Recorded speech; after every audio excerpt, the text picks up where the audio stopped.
Di antara hal yang batalkan amal soleh seseorang adalah bersumpah mendahului Allah. Bersumpah mendahului Allah. Sok tahu tentang Allah Subhanahu wa taala dengan sumpah. Dalam hadis disebutkan tentang dua orang yang saling bersaudara. Kemudian yang satu rajin maksiat, yang satu rajin ibadah. Yang rajin ibadah selalu menegur yang teman yang suka bermaksiat. Dia mengatakan, "Ya fulan, aqsir, wahai fulan, berhentilah." Tapi temannya tersebut tidak mau berhenti. Terus maksiat sampai satu hari temannya melakukan maksiat yang tidak biasanya. Maka dia mengatakan, "Ya fulan, aqsir, wahai fulan, berhentilah dari maksiatmu." Ternyata si fulan yang ditegur marah. Dia berkata, "Da'ni wa rabbi." Biarkan aku dengan Tuhanku. Ngapain kau ikut campur urusanku? Ini salah juga ya. Dia salah, tapi dia emosi. Dia bilang, "Abu ista alayya raqiba." Apakah Allah utus kamu jadi pengawasku? Sudah ada malaikat, ngapain kau ngawasi saya? Ini perkataan orang ini benar atau salah? Salah. Karena nahi mungkar harus ditegakkan. Saking jengkelnya dia bilang, "Ngapain kau ngurus saya? Biar saya urusan dengan Tuhan. Kau ngapain tegur-tegur saya? Emang kau ditugaskan Allah untuk nyatatin saya? Sudah ada malaikat raqib atid, ngapain kau ikut-ikut?" Ngomongannya gitu. Intinya dia emosi ketika ditegur tersebut, dan ini ucapan salah dari orang ini, pelaku maksiat ini. Dia jengkel ditegur terus, dan yang menegur lebih jengkel lagi. Akhirnya dia berkata, "Wallahi la yaghfirallahu lak." Demi Allah dia bersumpah, Allah tidak akan mengampunimu. Nah, ini masalahnya. Dia mendahului Allah, bahkan dia bersumpah. Maka Allah matikan kedua-duanya. Allah mengatakan, "Man dzalladzi yata'ala alayya alla aghfira li fulan." Siapa yang berani-berani bersumpah atas namaku, bahwasanya aku tidak akan mengampuni si fulan, hati-hati. Wa qad ghafartu lahu wa ahbattu amalak. Sungguh aku telah mengampuninya dan aku gugurkan amal solehmu. Maka akhirnya orang yang tukang maksiat tadi diampuni dosa-dosanya, Allah berkehendak ampuni dia. Yang orang yang sombong atau orang yang mendahului Allah, sok tahu tentang Allah bersumpah, maka amalnya gugur. Abu Hurairah radhiyallahu anhu ketika meriwayatkan hadis ini, dia berkomentar, "Takallama bi kalimatin aw baqad dunyahu wa ukhrah." Sungguh orang ini telah mengucapkan satu perkataan yang perkataan tersebut menghancurkan dunianya dan akhiratnya. Maka seorang jangan pernah mendahului Allah dalam banyak hal. Jangan bilang, "Ah, ini orang ini enggak mungkin diampuni." Enggak mungkin. Antum bayangkan kalau ada sekarang misalnya ada seorang sadis, dia masuk di masjid ini misalnya. Kemudian kita semua dibakar. Baik pendengar maupun ustadznya. Dibakar hidup-hidup. Terus ada orang lihat, tidak akan diampuni. Mungkin pikiran kita begitu kan?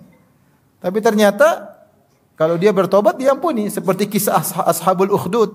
Allah sebutkan dalam surat Al-Buruj. Kata Allah, "Innal ladzina fatanul mu'minina wal mu'minati tsumma lam yatubu falahum adzabu jahannam wa lahum adzabul hariq." Sungguhnya orang-orang yang membakar kaum mukminin dan membakar kaum mukminan hidup-hidup, dibakar kaum mukminin, kaum mukminat, ribuan orang dibakar hidup-hidup sambil menikmati pembakaran tersebut, nonton, ketawa ketiwi, nikmati pembakaran tersebut. Kata Allah, "Tsumma lam yatubu," kemudian mereka tidak bertobat. Maka bagi mereka adab yang pedih, bagi mereka adab yang bakar. Ketika Allah berfirman, kemudian mereka tidak bertobat, mereka diadab. Berarti kalau mereka bertobat, diadab atau tidak? Tidak. Siapa yang lebih bejat dari Fir'aun? Fir'aun bejat atau tidak? Sangat bejat. Tetapi Allah masih beri dia kesempatan untuk bertobat. Buktinya Allah kirim Musa dan Harun, dua nabi bahkan. Dan Allah wasiatkan kepada Musa dan Harun, "Faqula lahu qawlan layyinan la'allahu yatadzakkaru aw yakhsha." Wahai Musa dan Harun, ucapkanlah kata-kata yang lembut, siapa tahu Fir'aun sadar. Siapa tahu Fir'aun sadar. Bahkan Allah berikan mukjizat-mukjizat, namun dasar Fir'aun kepala batu ya. Akhirnya mati dalam kondisi kafir. Seandainya dia bertobat, diterima enggak tobatnya? Bahkan di antara orang setelah Nabi wafat, ada sebagian orang ngaku sebagai nabi. Murtad atau tidak jadi mengaku sebagai nabi? Murtad. Di antara mereka ada yang sadar masuk Islam lagi, kemudian berjihad di jalan Allah dan meninggal mati syahid. Ada. Oleh karena jangan kita karena lihat orang maksiat kita emosi, ya model kamu ini tidak bakalan diampuni oleh Allah. Enggak boleh. Enggak boleh.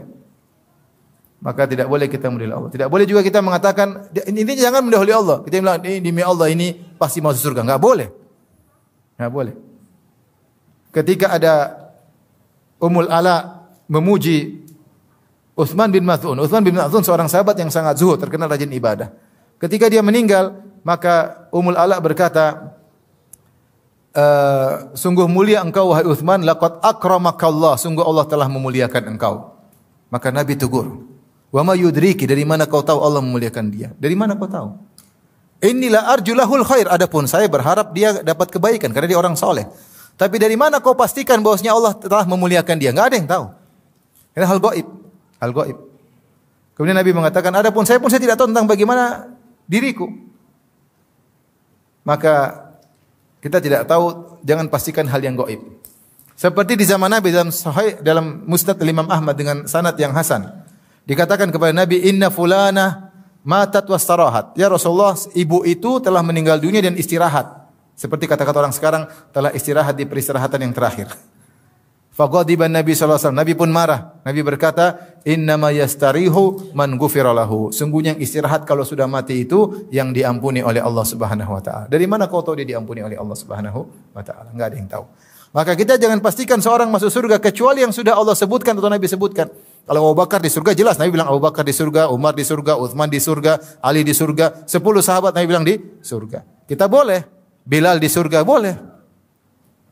Tapi selain itu jangan kita pastikan. Kita mengatakan mudah-mudahan masuk apa? Surga.